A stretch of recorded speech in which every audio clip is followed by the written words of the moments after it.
If a chief of police makes a deal with the leading gangsters, and the deal results in no more holdups, that chief of police will be called a great man.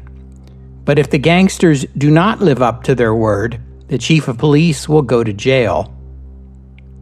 Franklin Roosevelt, commenting privately on Neville Chamberlain's appeasement policy.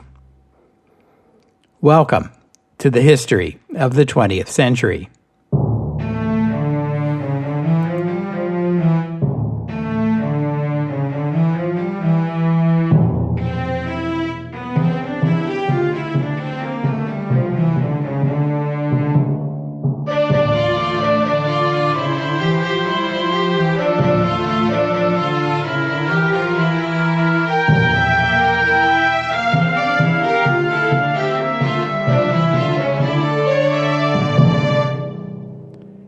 Episode 332, God Help Us All.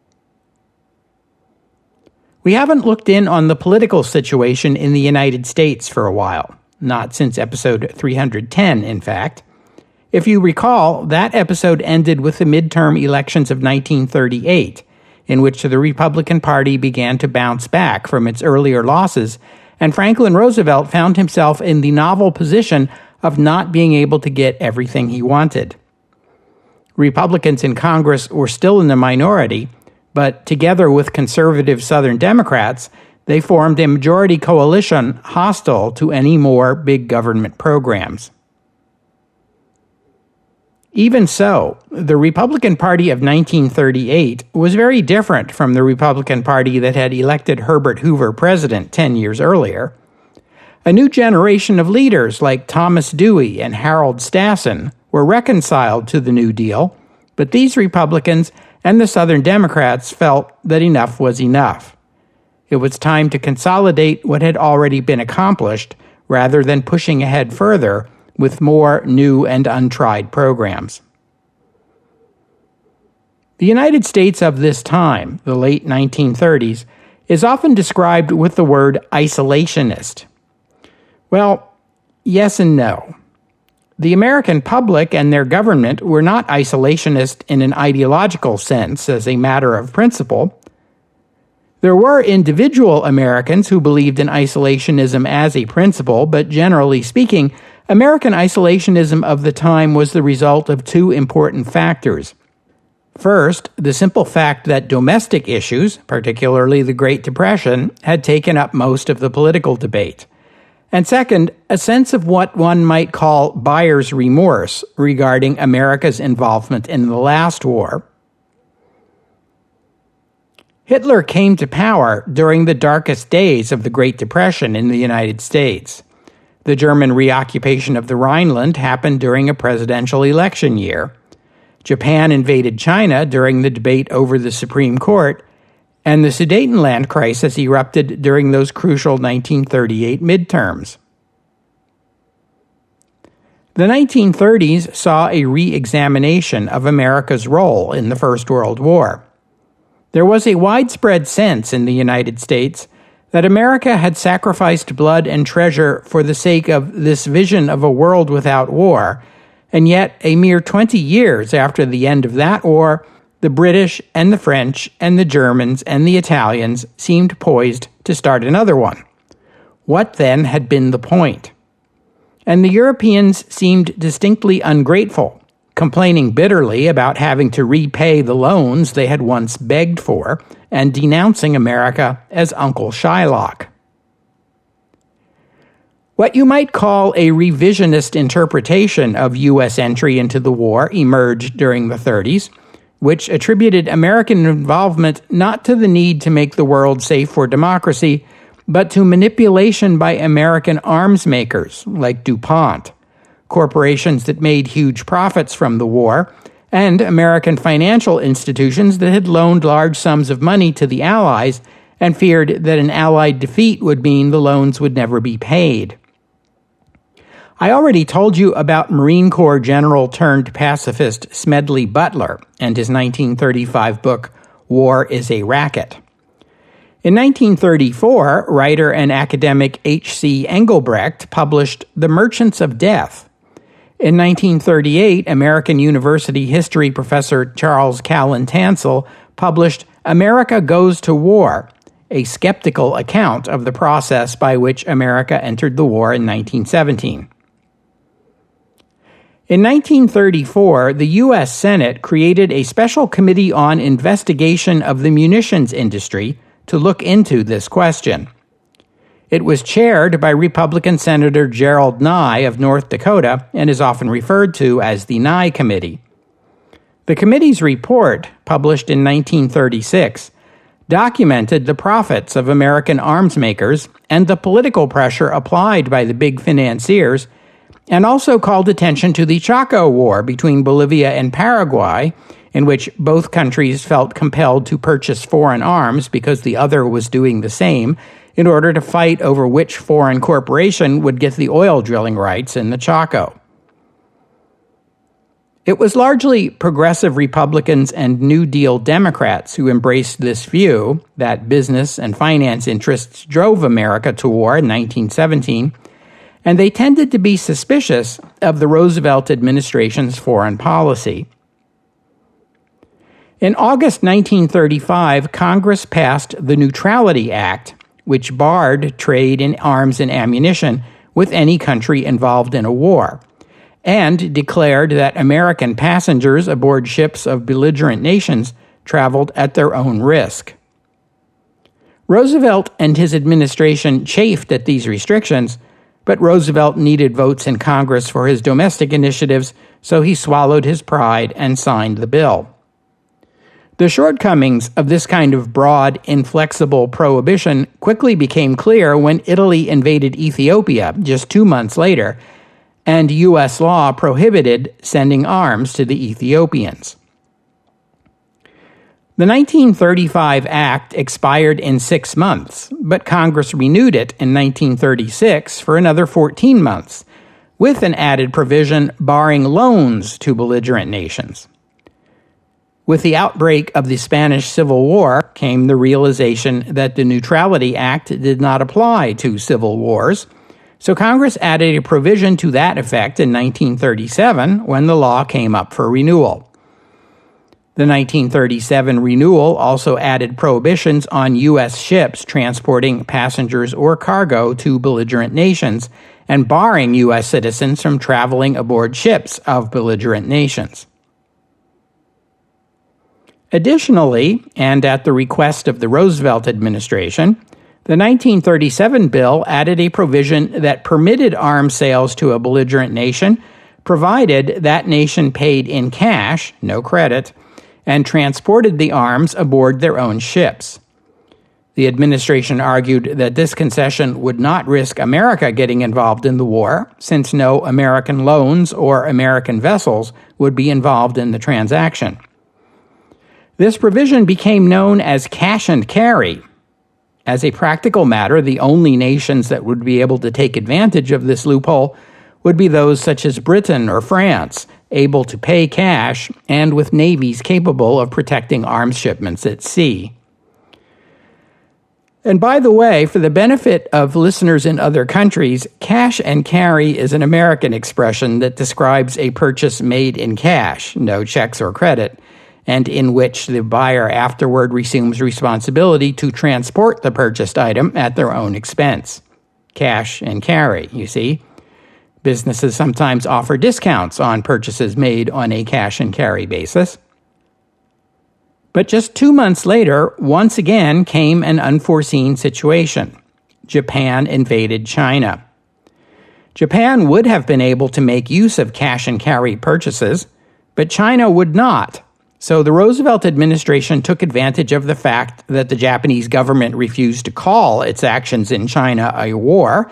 Remember, I told you about that in episode 301. And this allowed the Roosevelt administration also to deny it was a war, which meant it refused to apply the Neutrality Act, and voila, selling arms to China was perfectly legal. As a concession to his critics in Congress, Roosevelt agreed not to allow U.S. ships to transport those American arms to China, ships that might draw Japanese attack. British ships carried them instead. Even so, his critics said Roosevelt was subverting the intent of the Neutrality Act. Congress may have had its isolationist faction, but the American public overall was sympathetic to the Chinese and undisturbed by the thought of American aid. In October 1937, Roosevelt gave a speech in Chicago, which I also mentioned back in episode 301.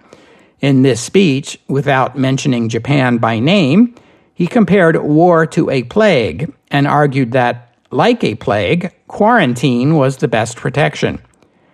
He seemed to be calling implicitly for economic sanctions against Japan, but when reporters put the question to him directly, he dodged it. He dodged it because of the reaction to his speech. In Congress, the isolationists condemned it, while his congressional supporters remained notably silent. The Wall Street Journal, the Chicago Tribune, and the Hearst newspapers all criticized his speech. On the other hand, the New York Times and the Washington Post both applauded Roosevelt's remarks, and mail to the White House ran 4-1 in favor of the speech. Foreign governments, apart from Japan's and Germany's, were also supportive. And here you see the political dynamic that is usually presented as America was isolationist. There was a minority loudly opposed to U.S. involvement in global conflicts out of concern that America would be sucked into a foreign war it had no real stake in, which is how they saw the First World War. Then there was the softer-spoken majority, which did not share that concern and was prepared to accept the U.S. playing a larger role in international affairs, although that certainly did not mean they were prepared to go to war again. And in the middle, you had President Roosevelt, who was repeatedly accused by the isolationists of wanting to get America into another war. He didn't, but he was in the play a larger role camp. Even so, he preferred to save his political capital for his domestic initiatives, and he wasn't willing to get into political battles over foreign policy issues. This dynamic began to change in December 1937 when the Japanese attacked Nanjing and bombed the U.S. River Patrol gunboat Panay, despite Panay being clearly marked as a U.S. vessel. Panay was sunk and 3 of its crew killed, including its captain. The U.S. had a naval force in China that patrolled the Yangtze River and the Chinese coast, pursuant to treaties imposed on China following the Second Opium War. The attack on Panay moved some members of Roosevelt's cabinet, including Secretary of the Navy Claude Swanson and Vice President Garner, to call for a declaration of war. Roosevelt argued that neither the Navy nor the American public were prepared for a war. The isolationists in Congress suggested instead that U.S. forces be withdrawn from China. In the end, as you know, the Japanese government apologized, sacked the commander responsible, and paid the U.S. government $2.2 million in reparations. Soon after, in the spring of 1938, Germany annexed Austria, and the British government recognized Italian control over Ethiopia.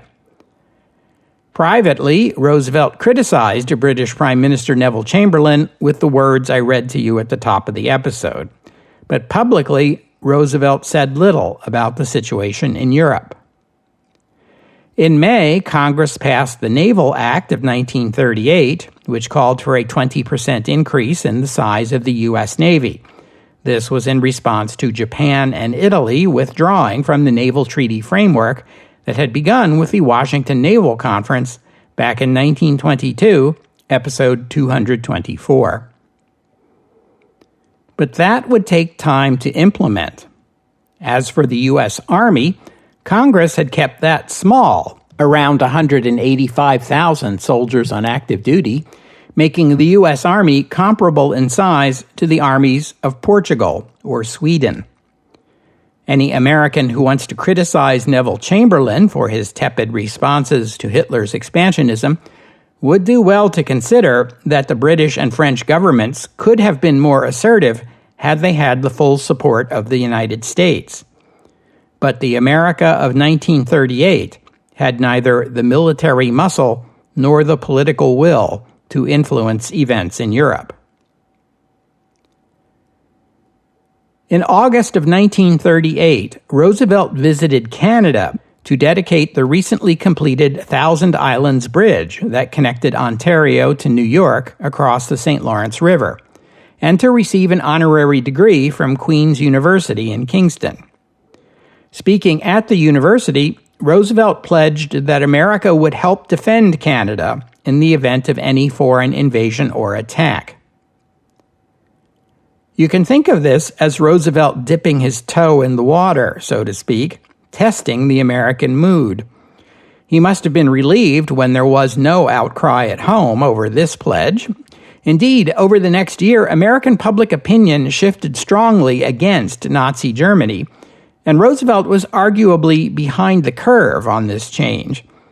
For example, in a Gallup poll conducted just after the Munich Agreement, 77% of Americans polled believed that Germany's claim to the Sudetenland was unjustified.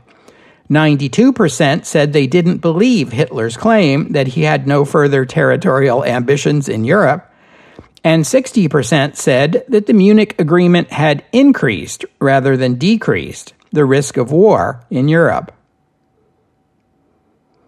2 weeks later came Kristallnacht in Germany. In the U.S., the revulsion was bipartisan. President Roosevelt denounced the assaults on Jewish Germans and recalled the U.S. ambassador in Berlin. Numerous Republicans joined in the condemnation, including the party's past two presidential nominees, Herbert Hoover and Alf Landon. But when the press asked Roosevelt whether American immigration quotas should be raised to allow Jewish refugees to resettle in the United States, Roosevelt refused to consider it. This would have required amending the Immigration Act of 1924, and there was no sign Congress would have supported such an amendment, especially given the Roosevelt recession. Polling results indicated that fewer than 5% of Americans favored increasing the quotas to make room for Jewish refugees. 10% thought it would be a good idea for the U.S. to deport the Jewish citizens it already had. Only 39% of Americans agreed with the statement that Jewish citizens in the United States should have the same rights as other Americans. Bill of Rights? What Bill of Rights? Under the 1924 Act, each European country had an immigration quota. Unused quotas from one country could not be applied to another, nor could immigration authorities borrow from future years to increase today's quota, say in response to an emergency. U.S. immigration law of the time did not make any special provision for victims of persecution. In fact, it allowed authorities to deny entry to prospective immigrants likely to become a public charge. Since Jewish refugees leaving Germany generally left their home country penniless, this provision alone ensured they would not be free to enter the United States. Roosevelt did issue executive orders to expedite processing of applications by Jewish refugees and to allow poor refugees to be admitted if their support could be guaranteed by relatives in the U.S. or by Jewish charitable organizations. He also ordered that visas be extended indefinitely for all German or Austrian citizens already in the United States. That would have been about 15,000 people. No one would be forced to return to Germany against their will. It was at this moment that you begin to see Roosevelt's policy priorities begin to shift from domestic economic concerns to national defense. He told his aides he wanted to ramp up military aircraft production in the U.S. Since Congress was unlikely to approve such a buildup, he turned to the New Deal programs to fund aircraft and aircraft factory production as public works projects. With these changes came a shift in Roosevelt's political support. He lost support among progressives, especially Republicans like Hiram Johnson and Robert La Follette Jr., who tended toward isolationism, but gained support from conservative Southern Democrats, who were lukewarm toward the New Deal, but were first in line to support strengthening America's military. Roosevelt had in mind building up U.S. aircraft production capacity, both for the sake of domestic defense and to sell to the UK and France as a way of assisting those countries in their own rearmament programs. He had hoped to do this quietly, but on January 24, 1939, an experimental Douglas aircraft bomber crashed in California. The pilot was killed, but the passenger survived, and a furor erupted after the press revealed that the survivor was an officer in the French Air Force, who had been sent to evaluate the bomber for possible purchase. I imagine he didn't want to buy it anymore after it crashed and hospitalized him, but in response to the uproar in Congress, Roosevelt defended his policy. The Neutrality Act did not apply since neither France nor Britain were at war, and, Roosevelt argued, if those countries fell to the Nazis, the New World would not be safe from the horror stalking the Old. Still, under political pressure, Roosevelt pledged not to sell America's secret military technology to foreign governments, such as the Norden bomb site, which is one of America's most sensitive military secrets. In February 1939, the German-American Bund held an explicitly pro-Nazi rally at Madison Square Garden in New York City. It drew a crowd of some 20,000. The rally was conducted in the style of Nazi Party rallies in Germany, with U.S. and Nazi Party flags, Roman salutes, and a huge portrait of George Washington, embraced by the Bund as the first fascist. The leader of the Bund, the Bundesführer, an immigrant from Germany named Fritz Kuhn, gave a speech in which he referred to President Roosevelt as Frank Rosenfeld, the New Deal as the Jew Deal, and claimed that the U.S. federal government was riddled with Jewish Bolsheviks. This rally was the high water mark of the German-American Bund, which was founded in 1936. The American public never was very receptive to Nazism, and especially not after the Munich Agreement. This rally was an attempt to increase public recognition, and it was deliberately held in New York City, a place where the Bund was known to be unpopular, in the hope that it would spark controversy, which it did, and violence, which it also did, between Nazis and protesters who were mostly socialists or Jewish. The New York Police Department strove to keep the Nazis and the protesters separated, and in this they were mostly successful. The Bund declined rapidly after this rally and after an investigation by the New York District Attorney's Office, which determined that Bundesführer Kuhn had embezzled $14,000 from Bund funds. Kuhn was prosecuted, convicted, and served a prison sentence. He had his U.S. citizenship revoked, and after the war, he was deported to Germany. In May 1939, British King George VI and Queen Elizabeth made a royal visit to Canada, the first by a reigning British monarch. The king stayed nearly a month and visited every Canadian province, in a gesture explicitly meant to emphasize Canada's status as a fully sovereign nation, and implicitly meant to shore up Canadian support for Britain in the event of war. While in North America, the king also accepted an invitation from President Roosevelt to visit the United States, again, the first such visit by a reigning British monarch. The king and queen stayed at the White House and at Roosevelt's private home in Hyde Park, and visited the New York World's Fair. The American public greeted the king and queen warmly. As with Canada, part of the purpose of this visit was to encourage American support and sympathy for Britain. On May 13, 1939, the Hamburg America passenger liner St. Louis departed Hamburg with 937 passengers bound for Havana. All but a few of these passengers were Jewish refugees from Germany. They had applied for U.S. visas. So far, only 22 had received them, but the others were still hopeful. In the meantime, they had paid bribes to receive Cuban tourist visas and hoped to spend a pleasant interval relaxing in Cuba while they waited for permission to enter the United States. The captain of this ship was a German sailor named Gustav Schröder. He opposed the Nazis and their anti-Semitic policies. He ordered his crew to treat his passengers with respect. A bust of Adolf Hitler was covered with a cloth, and portraits of Hitler were taken down so they would not make the passengers uncomfortable. One of them later recalled the holiday atmosphere aboard the ship, describing it as a vacation cruise to freedom.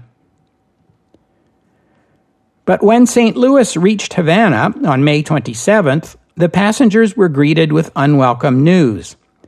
The Cuban government had rescinded their visas following anti-Semitic protests. Some claim these protests were incited by German government agents. The only passengers permitted to come ashore in Havana were the 22 who already held U.S. visas, plus 4 Spanish nationals, 2 Cuban nationals, and 1 person in need of medical attention. The remaining 908 passengers were denied permission to land, even those who had relatives or friends in Cuba. After being ordered to leave Cuban waters, St. Louis spent 4 days cruising the coast of Florida. The U.S. State Department declared that passengers would not be permitted on U.S. soil until their visa applications were approved. In Canada, a movement to allow the passengers to debark there was rebuffed by the government of Prime Minister Mackenzie King. With no options in the New World, Captain Schröder reluctantly set course for return to Europe, although he would not consider returning his passengers to Germany. Schröder reportedly considered deliberately running his ship aground off the coast of Britain or France to force one of those countries to admit his passengers. In the U.S., an American Jewish committee raised $500,000 in private contributions to assist the refugees. This persuaded European governments to take them in. St. Louis docked at Antwerp, and the passengers were resettled, 288 in the United Kingdom, 224 in France, 214 in Belgium, and 181 in the Netherlands. The refusal of Cuba, the United States, and Canada to admit these refugees became more fodder for Nazi propaganda. On July 1st, 1939, Army Chief of Staff Malin Craig retired. To replace him, Roosevelt chose the 58-year-old General George Marshall, skipping over more senior commanders, including Douglas MacArthur. Roosevelt had once privately called MacArthur a Mussolini in waiting. Marshall got the job on a recommendation from Great War Commander John Pershing and from Harry Hopkins, whom Marshall had impressed with his work in setting up CCC camps. Marshall had been the only Army general to speak against Roosevelt's plan to increase aircraft production during a White House meeting earlier that year. Marshall had argued that large numbers of military aircraft would do no good so long as the Army lacked trained pilots to fly them, and Army ground forces were limited to such small numbers. Some thought Marshall had ended his military career when he criticized the president's pet policy to his face, but Roosevelt had been favorably impressed by Marshall's willingness to speak his mind. At 3 a.m. Washington time on the morning of September 1st, Roosevelt was awakened to take an urgent phone call from U.S. Ambassador William Bullitt in Paris, who was calling to forward the news that German troops had crossed the border into Poland. Roosevelt replied to Bullitt, "God help us all."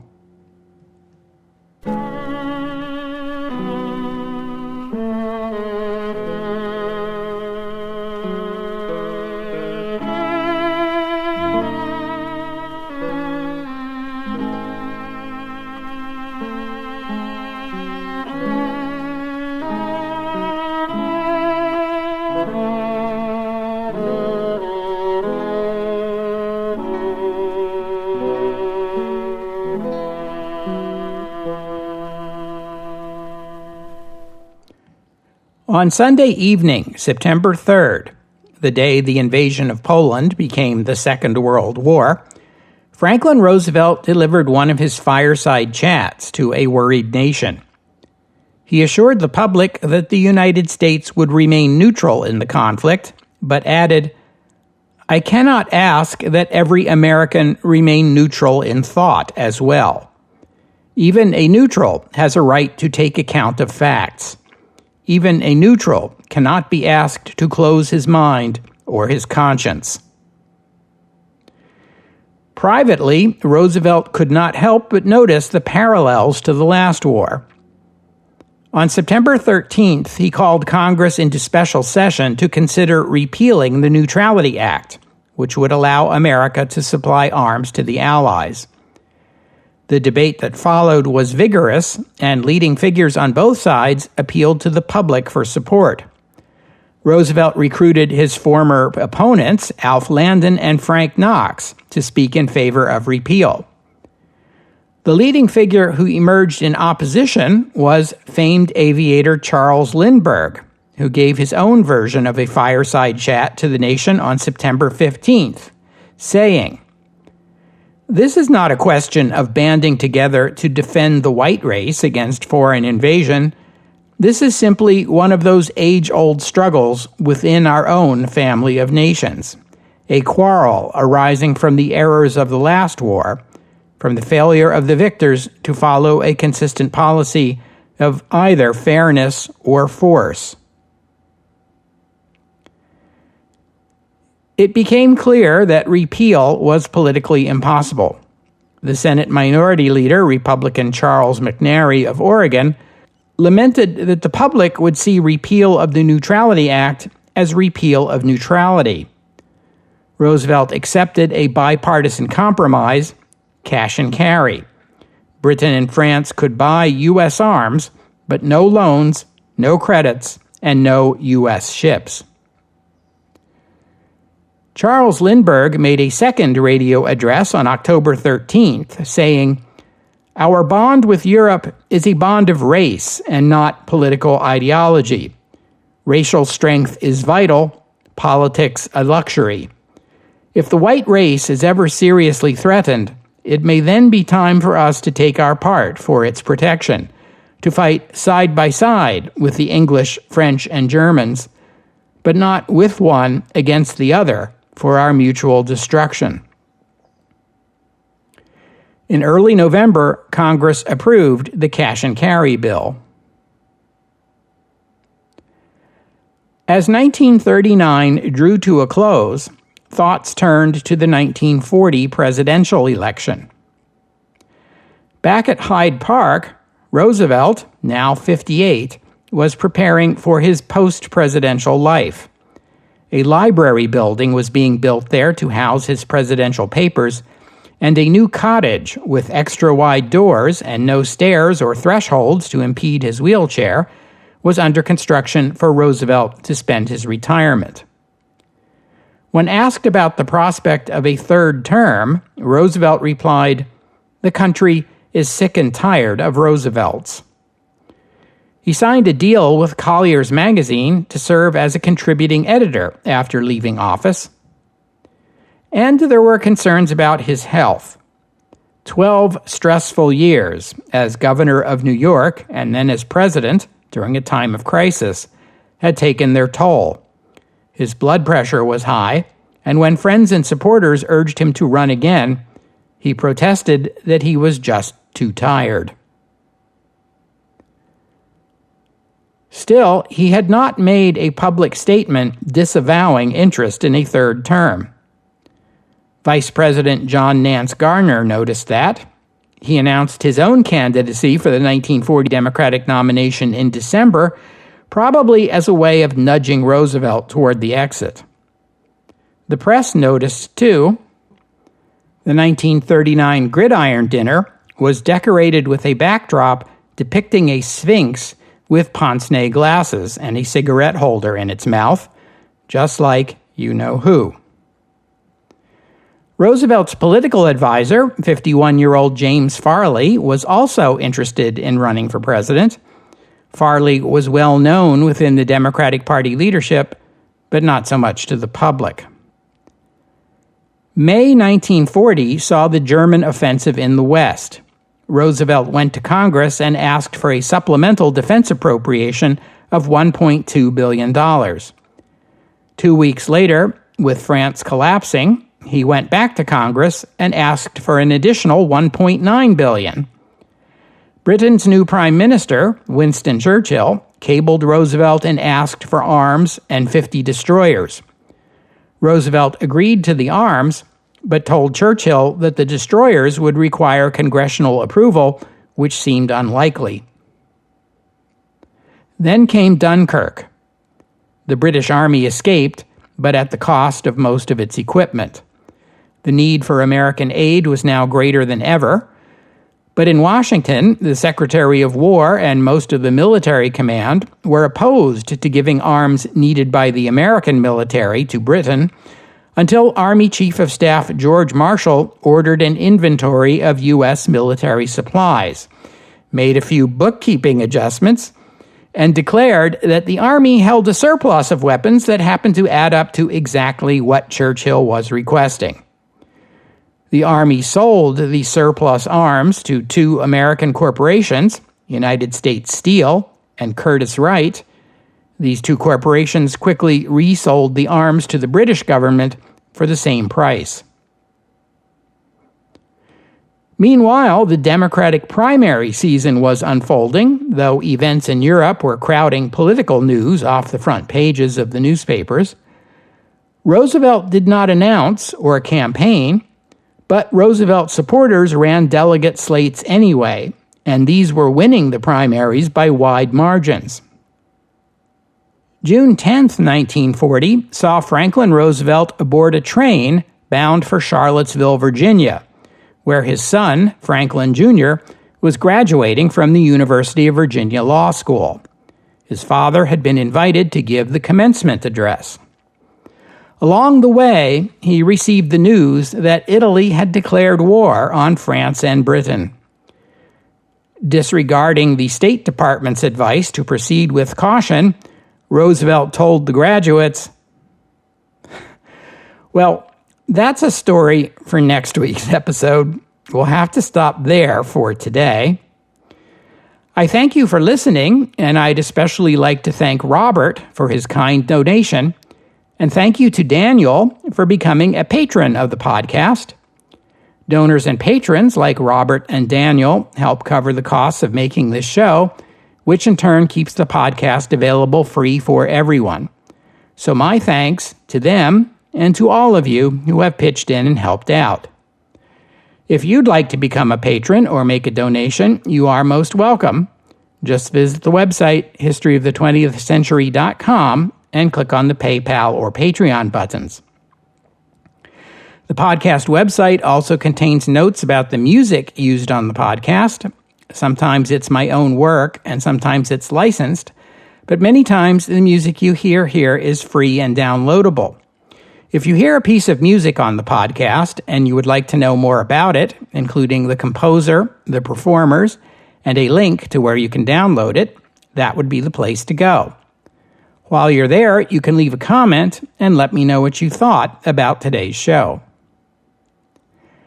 I'm pleased to be able to tell you that a short story of mine appears in the just-released fantasy anthology Artifice and Craft. It's a collection of stories about magical artifacts. The ebook is available at Amazon, Barnes & Noble, and Kobo, and I understand there will be a paperback edition as well. And I hope you'll join me next week here on the History of the 20th Century as we pick up where we left off today with Franklin Roosevelt speaking at that commencement exercise at the University of Virginia Law School. The hand that held the dagger. Next week, here on the History of the 20th Century. Oh, and one more thing. With regard to the passengers of the St. Louis, it is estimated that about 250 of the 908 who returned to Europe were murdered in the Holocaust. In 1957, Captain Schroeder was awarded the Order of Merit by the government of the Federal Republic of Germany for the assistance he gave the refugees aboard his ship. He died in 1959 at the age of 73. The story of the St. Louis was recounted in a book published in the UK in 1974 entitled Voyage of the Damned. It was made into a film with the same title in 1976. In 1993, Yad Vashem, the Israeli Holocaust Memorial, named Captain Schroeder one of the righteous among the nations, a title which is granted to non-Jewish people who rendered substantial assistance at personal risk to help save Jewish people from the Holocaust.